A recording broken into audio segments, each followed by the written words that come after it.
창세기 19장 23절로 봉독하겠습니다. 롯이 소알에 들어갈 때에 해가 돋았더라. 여호와께서 하늘 곧 여호와께로부터 유황과 불을 소돔과 고모라에 비같이 내리사 그 성들과 온 들과 성에 거주하는 모든 백성과 땅에 난 것을 다 엎어 멸하셨더라. 롯의 아내는 뒤를 돌아보았으므로 소금 기둥이 되었더라. 아브라함이 그 아침에 일찍 일어나 여호와 앞에 서 있던 곳에 이르러 소돔과 고모라와 그 온 지역을 향하여 눈을 들어 연기가 온기 가마의 연기같이 치솟음을 보았더라. 하나님이 그 지역의 성을 멸하실 때에 롯이 거주하는 성을 엎으실 때에 하나님이 아브라함을 생각하사 롯을 그 엎으시는 중에서 내보내셨더라. 아멘. 예, 하나님이 아브라함을 생각하사 롯을 그 엎으시는 중에서 내보내셨다라고 말합니다. 예, 17장부터가 열국 통치에 관한 언약의 말씀인데요. 예, 하나님께서는 아브라함의 이름을 아브라함이라 지으시고 너를 열국의 아비로 삼겠다 말씀하셨습니다. 그리고 명년 이맘때에는 반드시 내 아들 이삭이 태어나서 그를 통해서 이 모든 역사가 이루어지도록 하겠다 말씀하셨고요. 또 한 가지, 그러면서 소돔성에는 내가 심판하겠다 말씀하셨습니다. 그러면서 이런 내용들이 사실은 굉장히 비밀에 속한 내용들이죠. 하나님의 계획 속에 있던 것들이죠. 하나님의 계획 속에 있던 것은 사실은 다 비밀입니다. 비밀인데 그 비밀을 내 사랑하는 이 아브라함에게는 숨기겠느냐. 그러면서 아브라함에게는 다 알려주셨습니다. 알려줬기 때문에 그 사실이 소돔에까지 전달이 되어졌고 소돔에 있던 롯도 그것 때문에 천사를 영접하고 구원을 받게 되는 이러한 은혜에 참여하게 되죠.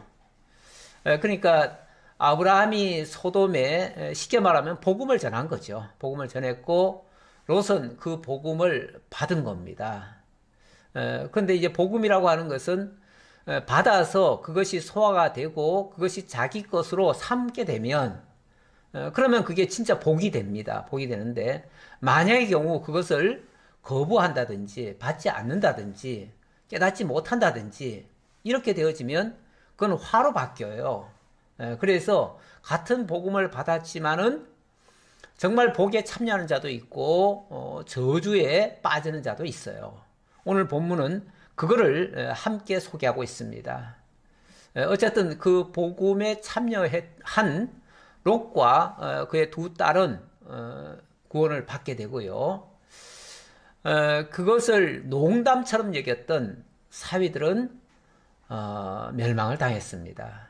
그리고 한편으로는 억지로 끌려는 나왔는데 뒤를 돌아보면서 그것이 못내 아쉬워서 발걸음을 떼지 못했던 롯의 처는 소금 기둥이 되고 마는 이러한 정말 불상사가 발생이 되어졌습니다. 다시 오늘 본문 확인해 볼까요? 롯이 소알에 들어갈 때에 해가 돋았더라. 지난번에 이제 하나님께서 천사들을 통해 롯에게 알려준 내용은 저 산으로 가라 그랬죠. 산으로 가라 그랬는데 롯이 저 산까지 가다가는 우리가 중간에서 다 죽겠는데요. 그러면서 산까지는 못 가겠고 중간에 소알성이라고 하는 작은 성이 있는데 그 성으로 갈 수 있도록 해주세요 그랬어요. 그랬더니 천사가 그래 좋다. 거기까지라도 얼른 가라 그랬어요. 얼른 가라. 그래서 거기 갈 동안까지는 내가 심판할 수가 없다. 그러니까 사실은 산으로 가도 지금 거리가 멀어서 못 가는데요 그랬지만은 롯이 거기에 안전하게 갈 때까지는 심판 안 할 거예요. 그러니까 뭐 하루가 걸리든 열흘이 걸리든 상관없어요. 사실은 상관없는데 그런데도 못 간다고 했어요. 그런데 그 거리가 뭐 나중에 그 측량을 해보니까 한 3km밖에 안 된대요. 3km도 멀다고 지금 못 가겠다고 그런 거거든요. 예, 그런데 그건 뭐 인간들이 생각하기에 자기 기준이죠. 다 자기 기준에서 안 될 거다. 예. 아니 하나님이 안 될 일을 하라고 하겠어요?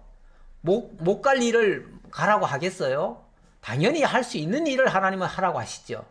그런데 우리는 하나님이 뭘 하라고 해도 아이 그거는 안 돼요. 할 수가 없어요. 나는 못해요. 이런 소리를 자꾸 하지요. 해요. 왜? 자기가 전부니까. 자기 생각이 전부니까. 하나님이 하시는 그 계획까지는 생각 못하고 자기만을 생각하니까 그런 현상이 발생하는데 어쨌든 그나마도 하나님은 허락을 하셨어요. 좋다. 그래 소활성이라도 빨리 가라. 그런데도 일단 소활성은 갔지요. 가기는. 롯이 소활에 들어갈 때 해가 돋았더라. 그러니까 소활성은 뭐 그 옆이니까 금방 간 거예요. 금방 가서 해가 돋을 때 이미 도착을 했어요. 그리고 나니까 여호와께서 하늘 곧 여호와께로부터 유황과 불을 소돔과 고모라에 비같이 내리사. 유황과 불. 원래 유황이라고 하는 것도 불 붙는 그런 재료예요. 옛날에 그 성냥가게 이렇게 발라져 있는 거 있잖아요. 그게 유황이에요. 거기에 뭔가 접촉만 되면은 바로 불이 붙어요. 그런데 하늘에서 그런 유황이 내려온 거예요. 유황이 내려오고 밑에 부딪히면은 그게 이제 불꽃으로 튀어버리는 거죠. 그렇게 하니까 온통 다 불바다가 돼버리는 거죠. 이런 식으로 해서 유황과 불이 소돔과 고모라에 비같이 내렸다. 그 성들과 온 들과 성에 거주하는 모든 백성과 땅에 난 것을 다 엎어 멸하셨더라. 이건 뭐 순식간입니다. 피할 사이가 없어요. 그냥 일반 비라면은 다 피하겠죠. 피하는데 이건 뭐 불이 붙은 비니까 이거는 뭐 피할 방법이 없는 거죠. 그러니까 순간적으로 다 침멸을 당했습니다. 그런데 거기서 끝나는 게 아니고 26절에 보니까 롯의 아내는 뒤를 돌아보았으므로 소금기둥이 되었더라. 롯의 아내가 뭐 순간적으로 뒤돌아봤다고 해서 바로 불벼락 맞았다 이거는 아닐 것 같고요. 쉽게 말하면 들에서 소활성으로 내려가야 되는데 소활성으로 들어가야 될 거 아니에요. 들어가야 되는데 소활성을 안 들어가는 거죠. 왜? 저기 있게 너무 아까워서 저기 지금 놔두고 온 게 너무 걱정이 돼서 거기에 또 뭐 또 빠진 사람들도 있잖아요. 빠진 사람들도 있고 거기에 또 자기네들이 지금까지 쌓아 올린 뭐도 있을 테고 여러 가지가 있을 거 아니에요. 그런 걸 다 놔두고 빈몸으로 소활성에 들어가면 이제 한 걱정이죠. 이제 뭘 먹고 살아? 이제는 소활성에 가서 뭐 하고 사나? 이런 걱정을 했겠죠. 그러니까 아유 뭐라도 가져왔어야 되는데 뭐 이런 생각했을 테고요. 어쨌든 너무 알뜰한 게 문제인 것 같아요. 그거에 아까워가지고 자관 이제 거기서 들어가지는 않은 거죠. 그러니까 잠깐 뒤돌아봤다는 게 아니고 아예 거기서 머뭇거리고 들판에서 안 들어온 거예요. 안 들어오니까 지금 소활성으로 들어왔으면은 당연히 보호 받았겠죠. 근데 소활성은 안 들어오니까 하나님이 지금 소활성은 봐주겠다고 한 거 아니에요. 소활성은 봐주겠다고 했으니까 소활성으로 들어오면은 괜찮을 텐데 안 들어오니까 결국은 들판에 있다가 그대로 그냥 불벼락을 맞아버린 거죠. 맞아버리니까 거기에 이게 또 그냥 유황만 있는 게 아니라 거기에 이제 소금 기운이 또 있었던 것 같아요. 그래가지고 이게 이제 식으면은 처음에는 이제 불바다겠지만은 식으면은 이제 이게 소금 기둥이 돼버리는 거죠. 굳어버리는 거죠 그대로. 지난번에 그 폼페이 그 하수비오인가? 하수비오 그 화산이 폭발해가지고 이탈리아에 하수비오 그 화산이 폭발하면서 폼페이시 전체가 다 뒤덮였습니다. 뒤덮였는데 그때 너무나 급작스럽게 그게 쏟아지는 바람에 사람들이 대피를 못했어요. 못했는데 어떤 사람은 그게 이제 사람이 있던 자리는요. 그게 다 뒤덮이고 그대로 굳어버리니까 그 속에 있던 건 다 녹아버렸는데 뼈나 이런 몸체는 다 녹아버렸는데 그 구멍이 뻐끔하게 뚫려 있어요. 그래가지고 나중에 그거 복원할 때 거기다 시멘트를 넣으면은 그 형체가 나오는 거예요, 그대로. 그래가지고 그 형체를 보니까 그 불꽃, 그러니까 쉽게 말하면 그 화산이 쏟아지면서 조금만 이제 더 벗어나면은 괜찮은 지역이 있어요. 그런데 그 직전까지 어떤 사람이 죽어 있는 거예요. 죽어 있는데 그 사람의 시체에 그 가슴에 뭐가 있냐면 금과 은이 이렇게 안겨져 있었대요.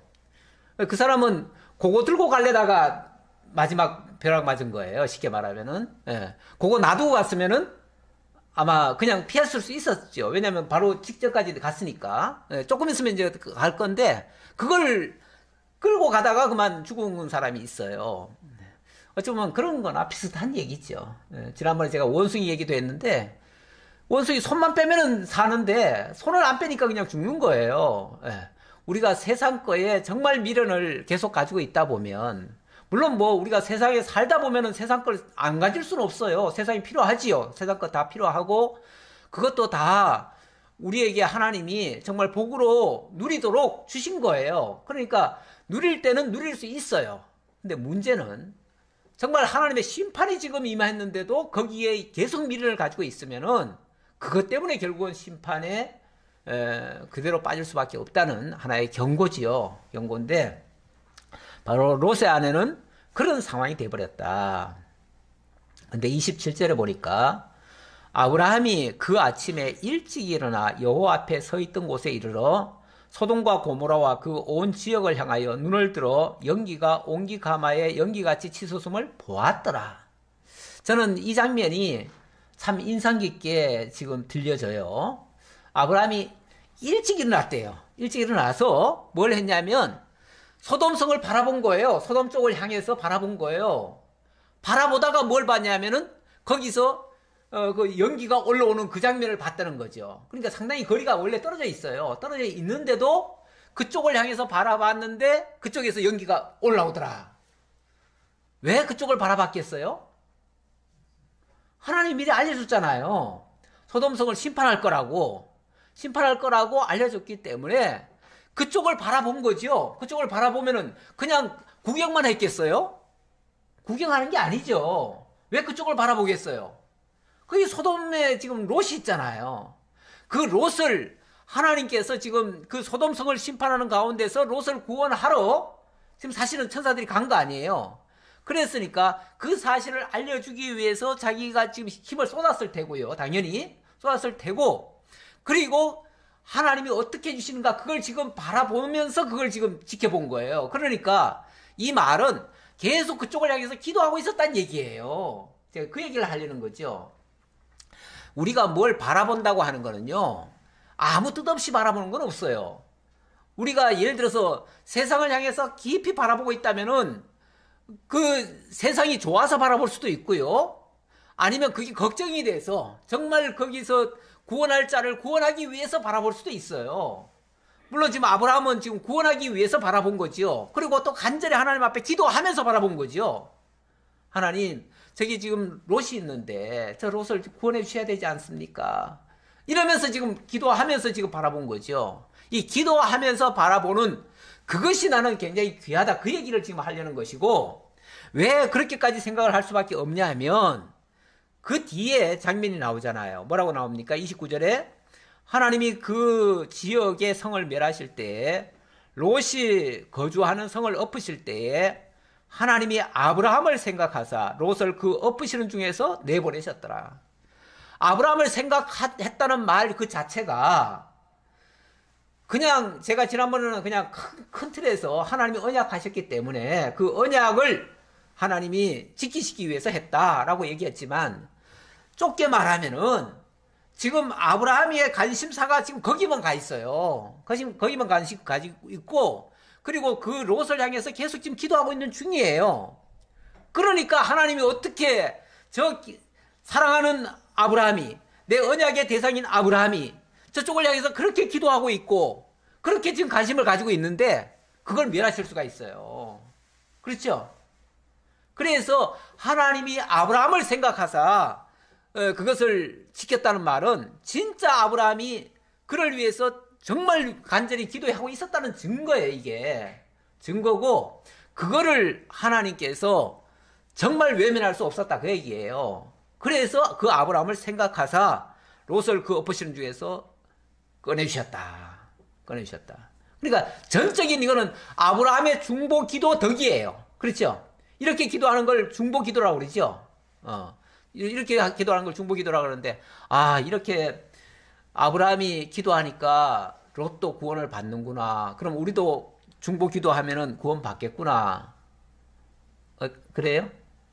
우리도 모든 사람을 위해서 다 중보 기도하면 모든 사람이 우리의 기도 대상이 다 구원받아요?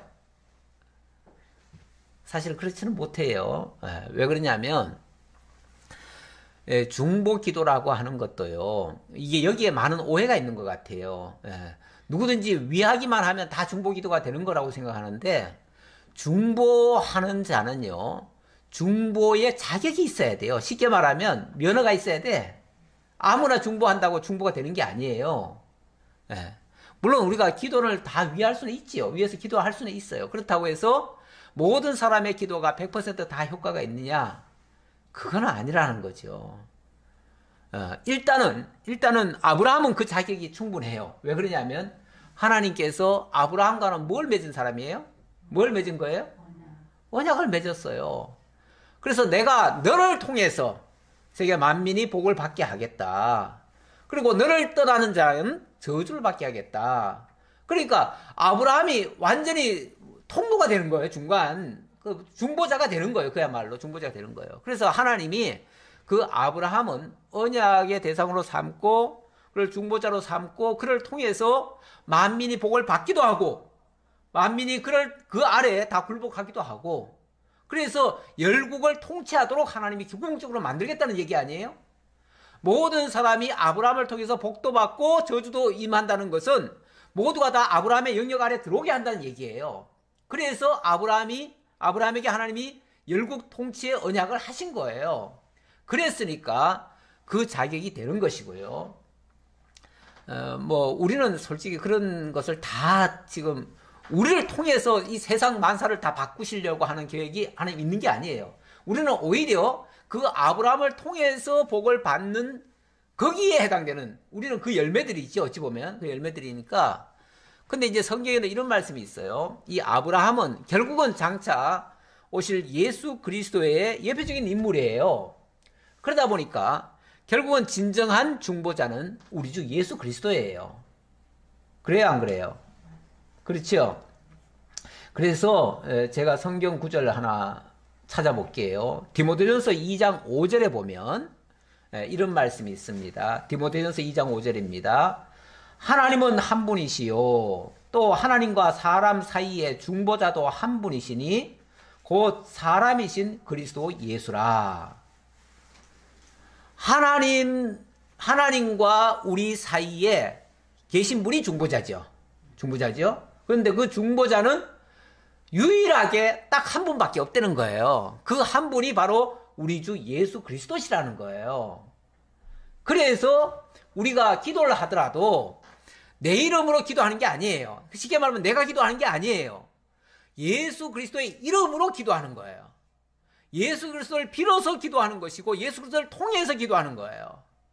그러니까 내가 기도는 할 수 있는데 내 기도가 무조건 100% 내가 기도했으니까 무조건 이루어진다가 아니고 내가 예수 이름으로 기도를 했기 때문에 예수님의 뜻에 맞으면 그게 이루어지는 거예요. 그러니까 하나님의 뜻이면 이루어지는 것이고 하나님의 뜻이 아니면 안 이루어지는 거예요. 그러니까 내가 기도했는데 왜 안 이루어질까? 내가 뭔데 꼭 이루어져야 돼요? 그래서 이거를 이제 왜 이 많은 착각을 하냐면 마치 우리 성도님들 중에서는 목사는 중보자가 아니냐 또 이렇게 생각하시는 분들도 있어요. 그래가지고 목사에게 기도를 부탁을 하고 물론 기도는요 누구든지 할 수 있어요. 누구든지 할 수 있는데 꼭 목사만 중보자라고 생각을 하니까 이제 그게 문제가 될 수 있다는 거죠. 딴 사람 기도는 그러면 그러니까 중보자의 자격은 우리 주 예수 그리스도밖에 없고요. 누구든지 예수 그리스도의 이름으로 기도하면은 그리스도께서 이루어 주시는 거예요. 그분이 중보자니까 하나님이 그분을 보셔서 모든 일을 하시는 거지 우리 보고 하시는 게 아니다 그 말이죠. 그 얘기를 제가 강조하려고 하는 말씀이에요. 그래서 철저하게 하나님이 아브라함을 생각하사 롯을 엎으시는 중에서 구원하셨다. 구원은 받기는 받았는데 사실 뭐 롯은 좀 부끄럽지요. 솔직히 부끄러워요. 왜냐하면 뭐 자기가 온전히 순종을 했다든지 뭔가 착한 일을 해서 지금 구원받은 게 아니잖아요. 예. 억지로 끌려오다시피 했어요. 그것도 가기 싫은 거 그냥 강제로 끌어내버렸죠. 예. 지난번에 머뭇거리니까 왜 머뭇거리냐 그러면서 강제로 끌어내버렸잖아요. 예. 그리고 산으로 올라가라니까 산도 안 가고 어디 가요? 소알 속으로 들어가 버렸잖아요.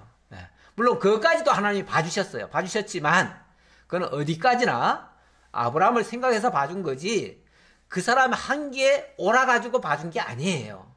그래서 제가 부끄러운 구원이다 이렇게도 표현할 수 있다라고 말씀드리는 거예요. 자, 왜 부끄러운지는요 조금 더 경과를 보면은 알 수 있어요. 정말 부끄러운 일들이 나와요. 네. 30절 보겠습니다. 3절로 38절 롯이 소알에 거주하기를 두려워하여 두 딸과 함께 소알에서 나와 산에 올라가 거주하되 그 두 딸과 함께 굴에 거주하였더니 자 살겠다고 소알성으로 들어갔는데 거기에 이제 들어오다가 결국은 아내를 잃었습니다. 그리고 이제 두 딸과 함께 자기만 이제 겨우 사는 거예요. 얼마나 두렵겠어요. 얼마나 두렵겠어요. 그 소돔 성이 멸망한 걸 보고 이 소알성이라고 안전하다고 누가 생각하겠어요. 그렇죠? 왜냐면 그거 바로 옆인데. 멀지도 않아요. 바로 옆인데. 소돔성이 그 큰 성이 설마 했겠죠. 설마.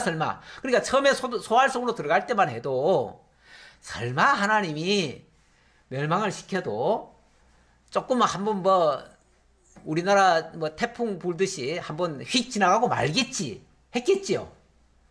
근데 웬걸 완전히 초토화시켜 버렸네요. 초토화시켜 버렸어요. 그러니까 소알성에는 발은 들여놨는데 여기도 언제 터질지 모른다는 얘기가 생각이 되죠.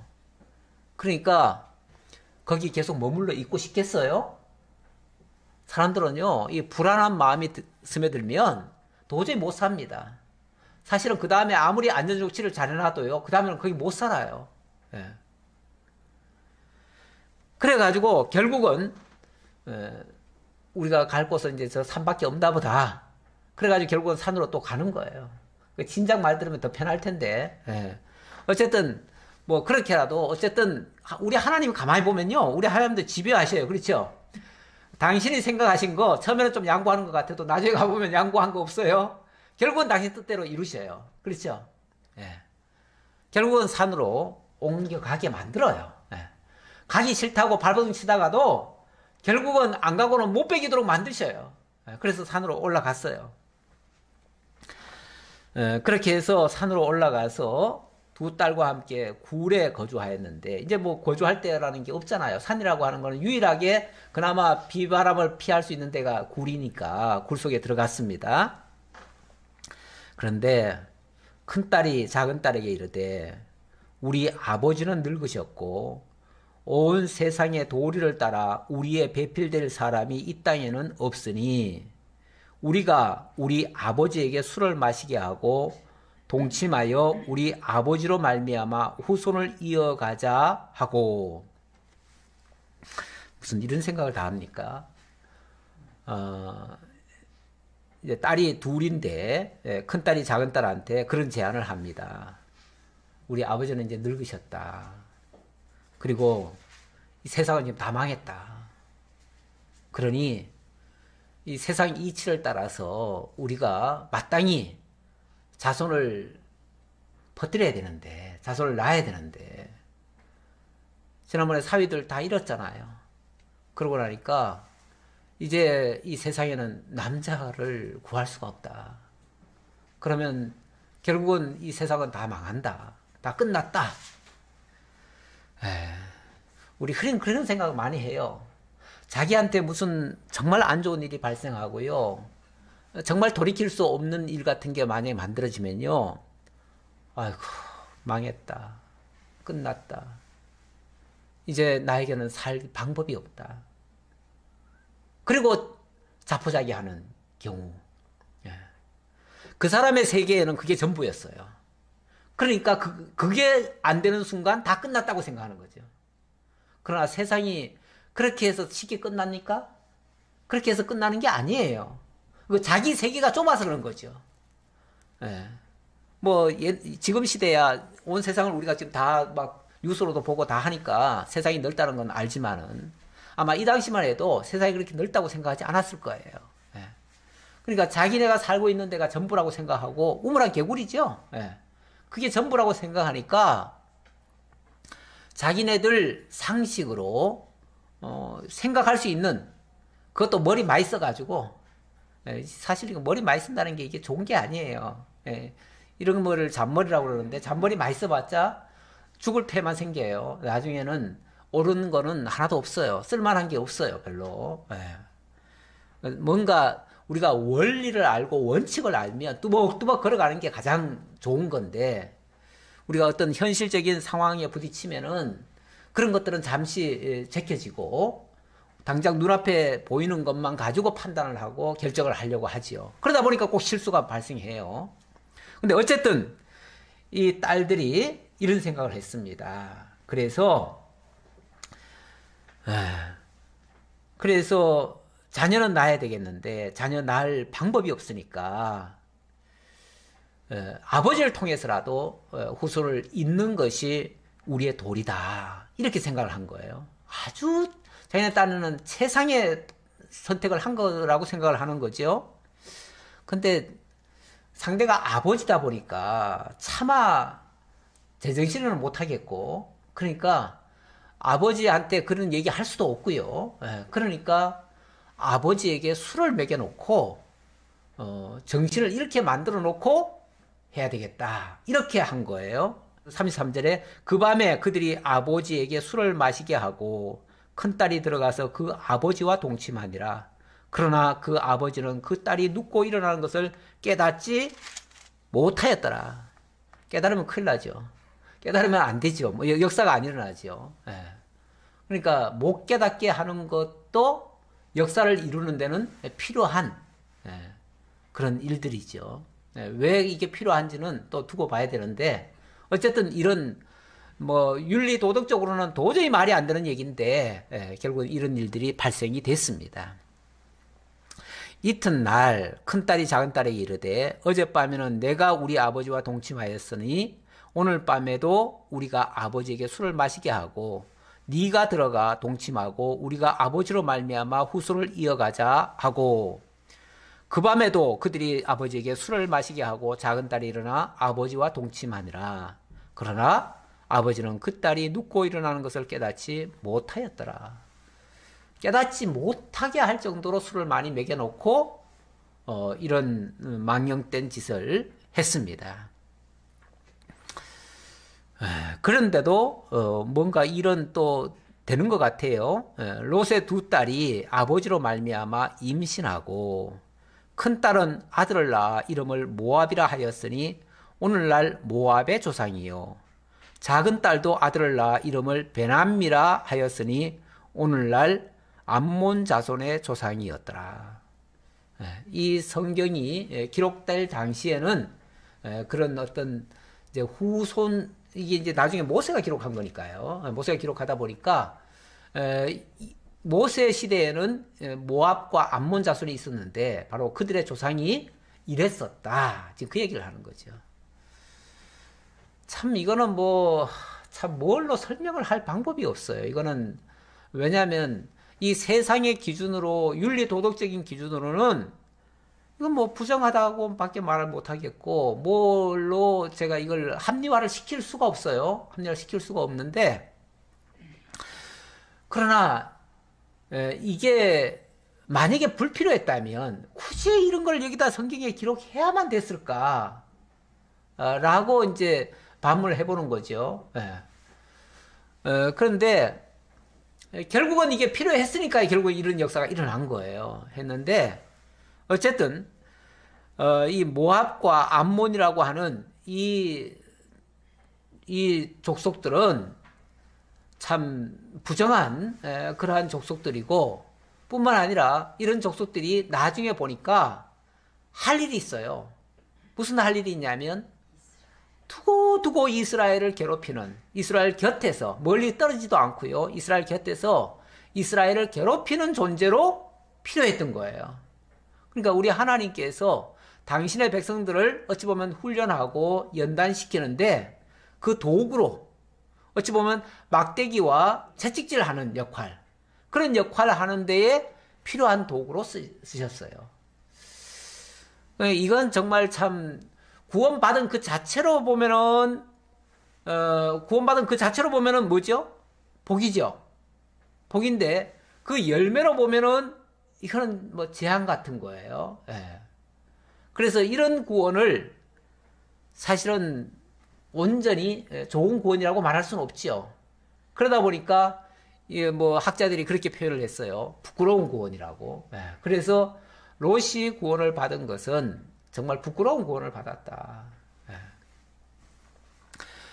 예. 이런 말을 굳이 하는 이유는요, 우리 하나님께서 지금 이 구원의 역사를 펼쳐가시는데 롯의 선행으로 말미암아 구원해 준 게 아니다, 이걸 지금 설명하려는 거예요. 이걸 설명하려는. 오히려 롯의 행위로 말하면은 부끄러운 짓밖에 안 했다. 부끄러운 짓밖에 안 했고, 그거는 도저히 구원의 조건이 못 돼요. 그럼에도 불구하고 하나님이 아브라함을 생각하사 그를 구원해 주셨대요. 이거는 어찌 보면 은혜예요. 그냥 은혜. 예. 자기 공로는 하나도 없고 남의 덕이에요. 정말 중보자의 자격을 갖춘 자의 덕이에요. 예. 그의 덕인데, 그의 덕이라면 이거는 뭐 하나님의 은혜로밖에는 얘기할 게 없어요.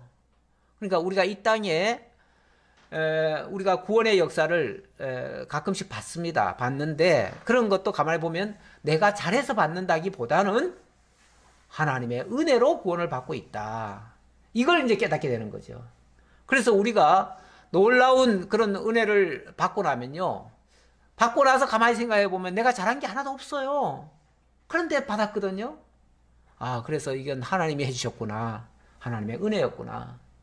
그런데 가끔씩 또 잘못된 일도 있어요. 잘못된 일은 가만히 생각해 보면 내가 잘못한 게 맞지요. 그거는 내 잘못 때문이에요. 그러니까 잘한 거는 하나님의 은혜고요, 잘못된 거는 다 내 탓이라고 그래야 돼요. 잘못된 것까지 이건 뭐 하나님이 해주셨다 그러니까 이거 하나님을 탓해야지, 그러면 안 돼요. 하나님 앞에 화를 돌릴 생각하면 안 돼요. 하나님 탓을 하려고 하면 안 돼. 그러니까 잘못된 거는 내 탓하시고, 잘된 거는 다 하나님의 은혜로 하나님께 돌리는 것이 우리의 도리예요. 그래야 잘못된 거는 좀 덜 할 것이고, 그렇잖아요. 조금이라도 반성하겠지요. 그리고 잘하는 것은 정말 하나님의 은혜임을 깨닫고 감사하고 더 힘차게 달려갈 수 있겠지요. 그리고 이제 20장으로 넘어가면 이번에는 아브라함 얘기가 또 나옵니다. 아브라함 얘기가 나오는데, 아브라함도 참 어찌 보면은 이제 노인네도 됐는데, 노인네가 좀 주책이에요. 아니 또 왜 그랄로는 왜 내려가고, 그랄로 내려가가지고 또 부인을 또 왜 팔아먹는 짓을 또 해요? 그동안 하나님의 은혜를 그렇게 많이 깨닫고 하나님의 언약의 그런 어떤 징표도 많이 받았으면서 왜 또 이런 일을 하지요? 그래서 이 장면도 나는 연장선으로 보여져요. 쉽게 말하면 아까 롯이 구원을 받았는데, 은혜로 구원을 받았고 자기의 행위는 하나도 없었다. 그런데 지금 아브라함도 사실은 그랄에 내려갑니다. 분명히 실수한 거예요. 잘못한 거예요. 심지어는 부인까지 또 뺏길 뻔하는 이런 사건이 또 발생한 거예요. 그럼에도 불구하고 하나님은 그의 편이 되어주시고 그를 지켜주실 뿐만 아니라 오히려 화를 복으로 바꾸시는 전화위복의 역사를 만들어내셔요. 그래서 오히려 잘못은 아브라함이 했는데 나중에 그랄 왕이 아브라함한테 빌어요. 비는 꼴이 나요. 그리고 아브라함은 그를 위해서 뭘 해줘요? 기도를 해줘요. 기도를 해주니까 그 모든 문제가 그에게 닥쳐진 그 재앙이 풀려져요. 다시 말하면은 이 사건 자체는 굉장히 아브라함에게 안 좋은 사건 같은데 결과적으로는 이런 사건을 통해서도 그랄 왕이 아브라함의 통치 아래 들어오는 거예요. 지금 무슨 얘기하고 싶을까요, 제가? 하나님이 아브라함에게 열국 통치 언약을 하셨어요. 열국 통치 언약을 하셨으면은 당연히 모든 열국이 아브라함에게 뭐 해야 돼요? 굴복을 해야지요. 복종을 해야 돼요. 복종을 해야 되는데 그 과정에 아브라함이 잘하고 위대하고 뛰어나고 이래서 모든 사람들이 다 굴복하는 게 아니고 아브라함 그 자신은 엉망진창이에요. 실수도 해요. 예. 그렇지만은 하나님은 그거 상관없이 뭘 하신다? 당신 언약하신 대로 다 굴복시키게 하신다. 결국 하나님의 언약은 인간이 이루어내는 게 아니고 하나님이 이루어 가신다. 지금 이 얘기를 하려는 거예요. 그리고 20장 얘기가 다 끝난 거예요. 예, 그 얘기예요. 예, 그 얘기인데 그게 사실인가만 이제 확인하는 거예요. 확인을 이제 내용 속에서 해보겠습니다. 20장 1절로 넘어갑니다. 예, 그래서 20장의 제목을 제가 그랄 왕을 제압함 이렇게 해놨어요. 예, 결국 그랄 왕, 그랄은 그 위치적으로 말하면 그게 이제 지금으로 말하면 블레셋 땅이에요. 팔레스타인 지역. 그랄이 그 블레셋의 5대 도시 중에 하나예요. 그런데 거기에 이제 왕도가 있는 거죠. 왕도가 있는데 아브라함이 거기서 네게부 땅으로 옮겨가 가데스와 술 사이 그랄에 거류하며 그의 아내 사라를 자기 누이라 하였으므로 그랄 왕 아비멜렉이 사람을 보내어 사라를 데려갔더니 아브라함은 목자입니다. 목자. 목자이기 때문에 쉽게 말하면 직업이 목자예요. 양치는 자예요. 근데 이 양치는 자의 이게 이제 약점이라면 뭐냐면은 만약에 기근이 든다든지 그래서 이 먹을 풀 그 들판이 쉽게 말하면은 없으면요. 초지가 없으면은 어쩔 수 없이 초지를 따라서 자꾸 내려가게 됩니다. 뭐 내려가든지 올라가든지 자꾸 이동을 하게 돼요. 그래서 목자는 사실상 어느 한 곳에 머물러 살 수가 없어요. 구조적으로 그렇게 돼 있어요. 지금도 저기 유목민들이 많습니다. 저기 저 몽골 같은 데 보면은 유목민들이 그냥 봄, 여름, 가을, 겨울 계속 이동을 해요. 계속. 그래가지고 집도 자기 집이 없어요. 그냥 어디 가서 천막 쳐놓고 살다가 또 목초지가 없으면 다 끝나면은 또 옮겨가야 돼요. 근데 옮겨가다가 어디로 갔냐면 또 그랄로 가버린 거예요. 근데 이 그랄이라고 하는 도시가 원래는 네게브라고 돼 있는데 원래 네게브라고 하는 곳은 원칙상 좀 황량한 곳이에요. 사막 같은 곳이에요.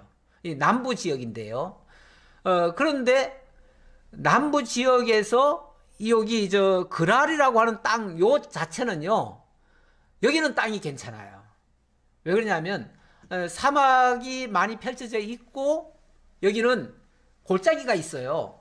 골짜기가 있다는 곳은 물이 흐른다는 뜻이고요. 물이 있으면은 수풀이 이게 형성이 돼요. 그래가지고 이 지역이 그래서 거기다가 이제 그랄 왕도 거기다 왕도를 세워놓은 거예요. 예. 그래서 그 지역은 아마도 조금 풍성했던 것 같아요. 그런데 어떻게 가다 보니까 여기까지 간 거예요. 뭐 일부러 갔는지는 모르지만 자관 여기 갔어요. 네, 갔는데 문제는 간 것까지는 뭐 이해할 수 있어요. 뭐 목자니까 그럴 수 있겠다라고 생각이 드는데 그 다음에 가가지고 한 행동이 뭐냐면 자기 아내를 자기 누이라고 불렀다는 거죠. 근데 이게 지금 처음이 아니죠. 지난번에 애굽에 갔을 때도 그랬지요. 그런 거 보면 이거는 습관이든지 아니면은 아예 서로 짜고 그런 것 같아요. 무슨 소리냐면 우리가 뭐 우리 안에서야 아내죠. 아내지만은 저 밖에 나가면은 아내라고 하지 말고 누이라고 내가 부를게. 이렇게 얘기했던 것 같아요. 우리 요즘도 보면은 뭐 자기 남편 보고 오빠 오빠 그런 사람이 있죠. 그럼 오빠 그러면은 오빠 입장에서는 누이지요. 그렇죠? 예, 누이 동생이죠. 예. 그러니까 그냥 오빠 오빠 그런 거지. 쉽게 말하면은 밖에 나가서는 우리 오빠라고 그러자. 이렇게 서로 얘기한 것 같아요. 그러니까 가는 데마다 그렇게 얘기하죠. 예. 예. 그래서 자기 누이라고 하니까 누이면은 근데 상당히 근데 나이가 상당히 들었을 텐데도 어쨌든 이쪽 지역 사람들 중에서는 아마도 젊게 보였는지 어쨌는지 좌우한 누이라고 하니까 그랄 왕 아비멜렉이 사람을 보내서 데려갔대요. 예. 그랬는데 이제 여기서 이제 사단이 일어나는 거죠. 그 밤에 하나님이 아비멜렉에게 현몽하시고 그에게 이르시되 네가 데려간 그 여인으로 말미암아 네가 죽으리니 그는 남편이 있는 여자임이라. 너 그 여자 데려왔기 때문에 넌 죽을 거다. 왜냐하면 그 여자는 남편 있는 여자인데 네가 남의 여자를 데려온 거니까 하나님이 죽이시겠다는 거예요. 그러니까 아비멜렉이 이렇게 변명을 합니다.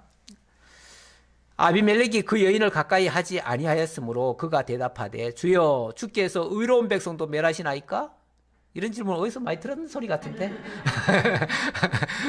그 얍삽한 사람들이 자기는 의롭다고 생각해요. 항상.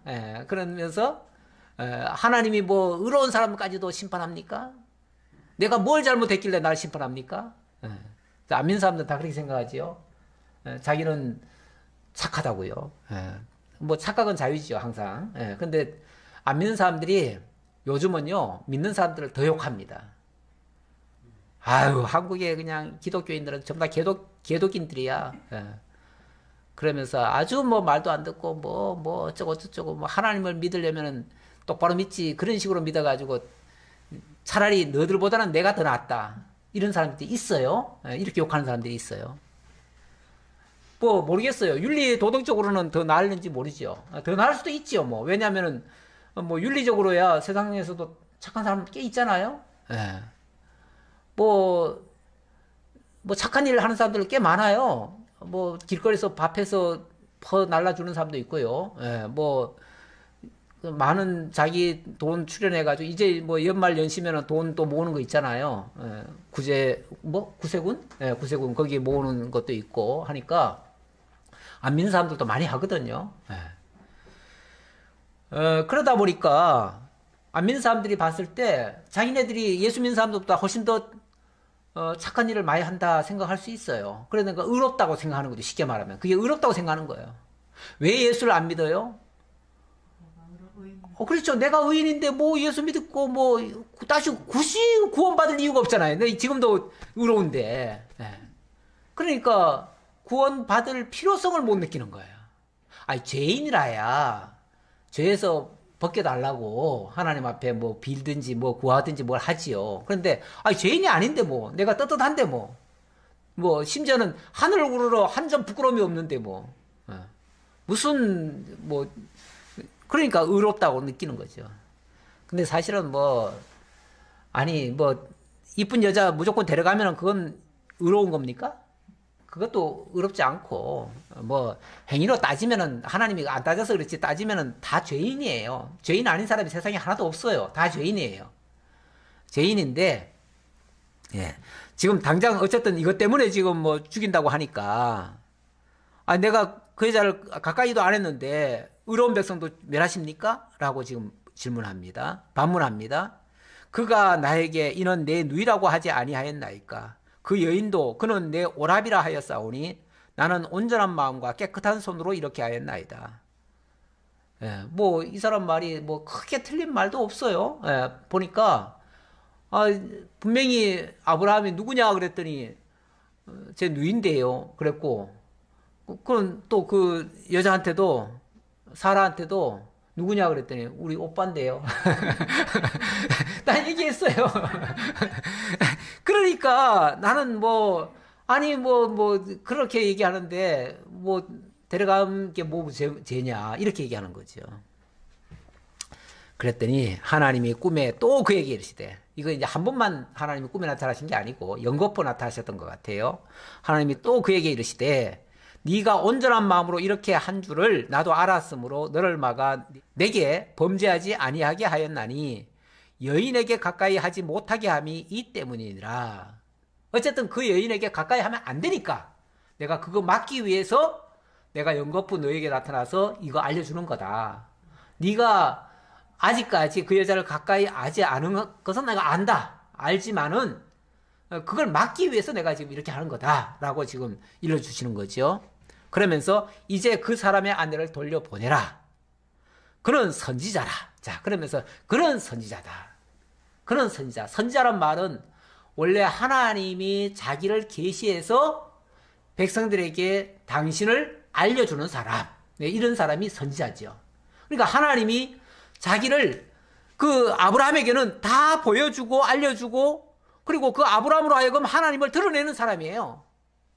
그런데 네가 그런 사람의 아내를 건드리면 되느냐 그 말이죠. 안 된다. 그러니까 빨리 돌려보내라. 왜 이 말을 할까요? 이제 그 다음에 그로 하여금 기도받게 하려고. 기도받게 하려고. 그로 하여금 기도하게 하도록 하려고 지금 이 말씀을 하는 거죠. 그러면서 그가 너를 위하여 기도하리니, 그러면은 없지만요. 아마 있을 거예요. 원문에는. 그러면은 네가 살려니와 네가 돌려보내지 아니하면 너와 내게 속한 자가 다 반드시 죽을 줄 알지니라.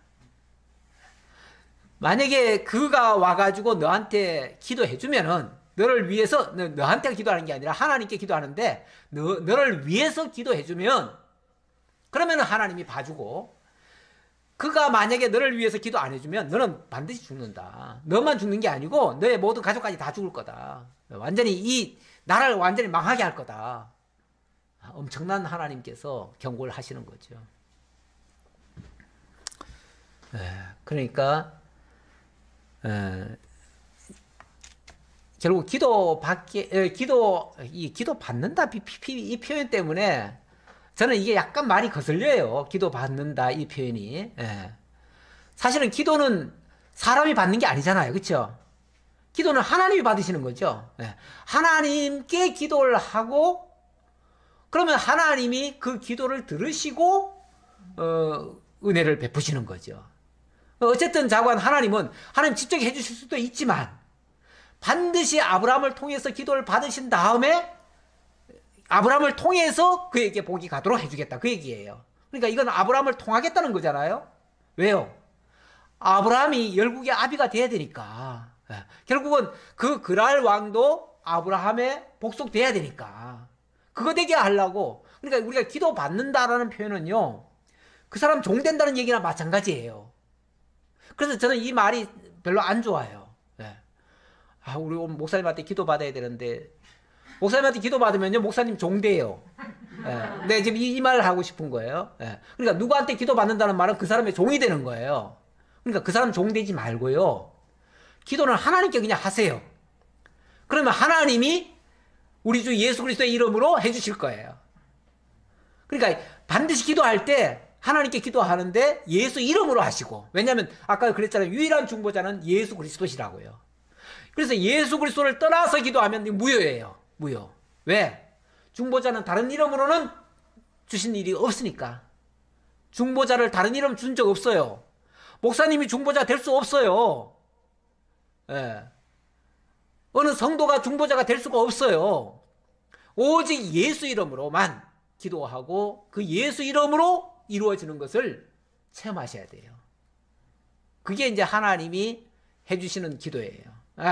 하나님이 해주시는 예수를 통해서, 천하 만민이 예수를 통해서 복받게 하려고 그러시는 거예요. 안 그러면은 예를 들어서 어느 목사님이 기도를 했는데 큰 효과가 나타났다. 그러면은 그 목사가 뭐가 되는 거죠? 뭐 중보자라고도 할 수 있고, 또 그 사람에게 모든 능력이 있는 것이 돼버려요. 그러면 그 사람에게 영광을 돌리게 되고 하나님께 갈 영광이 그 사람에게로 돌아가 버려요. 하나님이 제일 싫어하는 게요, 내 영광을 취하는 거예요. 당신의 영광을 취하는 거예요. 그 당신의 영광을 취하는 그런 존재를 뭐라고 그러냐면 우상이라고 그래요. 우상. 그래서 사람도 우상시하면 안 돼요. 절대 사람도 우상시하면 안 되고요. 어떤 경우에도 어떤 물질도 우상시하면 안 돼요. 우리 주 예수 그리스도 외에는 기도의 대상이 될 수가 없어요. 그래서 기도를 우리가 누구든지 다 위에서는 기도해 줘야 돼요. 기도를 해주는데, 기도하지 말라는 얘기가 아니에요. 내가 이 말은 기도를 해주지 말라는 얘기가 아니라 우리가 중보자인 척 하지 말라고 말이죠. 중보자이게 되면은 이미 하나님의 영광을 가로채는 결과가 되니까 이거는 오히려 하나님 앞에 옳은 일이 안 된다. 이거 조심해야 된다. 그 얘기 하려고 이 말씀 드린 거고, 여기서는 바로 이 아브라함이 바로 예수 그리스도의 예표적 인물이니까 당연히 아브라함을 통해서 역사가 일어나야 돼요. 아브라함을 통해서. 그래서 아비멜렉. 원래 아비멜렉이라는 말이 참 좋은 말이에요. 멜렉이란 말은 왕이고요. 아비란 말은 그 아버지란 뜻이거든요. 왕들의 아버지란 뜻이에요. 이러면 되게 좋게 지었네요. 왕들의 아버지. 그러니까 왕의 왕이라는 뜻이에요. 좀 더 크게 말하면 만왕의 왕이라는 얘기도 돼요. 그런 얘기도 되는데 그렇게까지 학대하면 안 되고, 이건 사람이니까 그렇게 얘기하면 학대하면 안 되고, 자관 이름은 괜찮게 지었다. 그런데 그렇다고 해서 이 사람은 하나님을 믿는 사람은 아니죠. 믿는 사람은 아닌데 어쨌든 아브라함의 존재를 알게 해가지고 아브라함에게 굴복하고 결국 아브라함이 기도를 해줘야만 비로소 자기가 살 수 있는 존재임을 깨닫게 한 거예요. 그래서 하나님의 그런 어떤 전능성이나 아브라함에게 그 하나님이 언약하신 거나 이런 것들을 발견하게 만드는 이런 역사가 이루어진 겁니다. 오늘 여기까지 보도록 하죠. 기도하겠습니다. 아버지 하나님 감사합니다. 우리 하나님 너무나 사랑하셔서 우리들에게 이 아브라함 언약을 통해서 열국 통치 언약을 주시고 우리 주 예수 그리스도를 통해서 열방이 하나님께로 나오고 또 복을 받게 된다는 사실을 깨달았습니다. 우리도 그 열방 중에 하나였습니다. 우리도 본래는 하나님을 알지 못했던 백성들인데 우리 주 예수 그리스도를 통해서 비로소 하나님을 발견하게 됐고 예수 그리스도를 통해서 그 복에 참여했습니다. 너무나 감사합니다. 이러한 복음이 우리에게서만 머물지 말게 하시고 우리의 주변에 있는 모든 사람들에게도 전달이 되어서 함께 이 복에 참여할 수 있도록 역사해 주옵소서. 오늘도 이 코로나의 확산 때문에 함께 해야 될 성도님들이 많이 지금 참여하지 못하고 있습니다. 하지만 몸은 떨어져 있어도 우리의 마음은 하나로 한 뜻으로 정말 하나님만을 향한 예배가 되게 하시고 또 이렇게 진리의 말씀으로만 드려지는 예배가 아니라 또 삶 속에서도 역사가 나타날 수 있는 그러한 삶의 예배가 산제사가 될 수 있도록 역사해 주옵소서. 감사드렸고 예수님 이름으로 기도하옵나이다. 아멘.